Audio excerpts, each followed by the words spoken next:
You might know Dean Boxall from his viral celebrations. Some even hate him for that. But what you might not know is that this celebration might be the key to his swimmer's success. Boxall swimmers swam 10 out of the 25 total medals that Australia won in the Swimming World Championships last year.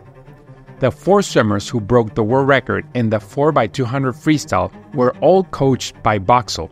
We have talked about how and why the 4x100 freestyle Australian female relay is so dominant in a previous video.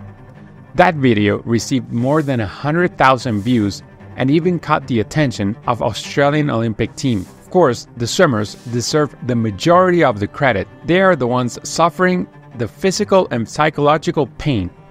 But I don't think we talk enough about the great coaches that also make this possible. Some people think that coaches have hidden knowledge that they hoard like dragons. They think that this knowledge helps them mold world-class athletes. If only we had access to those magic workouts, those magical numbers that mathematically create Olympic champions, we too could create amazing swimmers. In our experience, dealing with and talking to other coaches around the world, we have noticed that the best coaches have 2 things in common. Unfortunately, the average coach doesn't have those 2 skills. I'm hoping this video can make a difference. It is true that some coaches have better knowledge, but none of them have all the knowledge. And this is where a big problem originates in the less successful coaches. We have noticed that the coaches here don't want to help other coaches. They see them as competition and as a threat. The best coaches we have met have all shared their most valuable lessons with us and other coaches for free, not expecting anything back. This helps the generous coach in many ways. One is that explaining their methods helps them clarify and scrutinize the ideas. Another is that it exposes the idea to another coach who might challenge that method and expose potential weaknesses. This creates a giant web of conversations where the best ideas are tried. Only the best ideas survive. These ideas are alive and can take up to 10 to 20 years to be formally studied and put into books.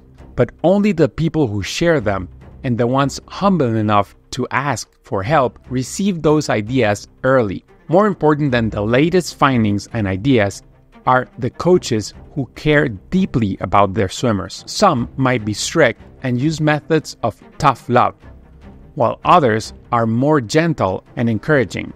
But when they care, it shows, like in Dean Boxall's celebration. In an interview, Ariarne Titmus described her coach's method. She said that Boxall doesn't have just one style of coaching. He figures out what style of coaching works for each swimmer and adjusts his feedback accordingly.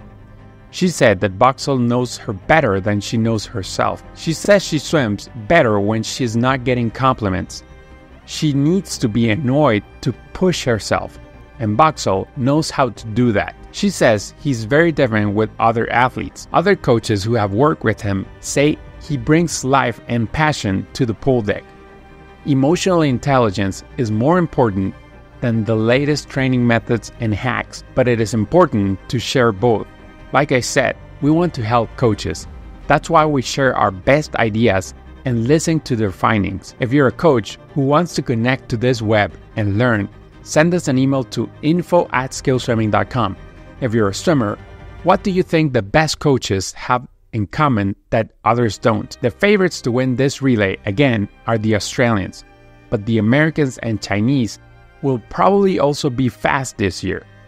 Who are you cheering for? If you want to get a better idea of our swimming method, click on this video next. See you there. Swim fast.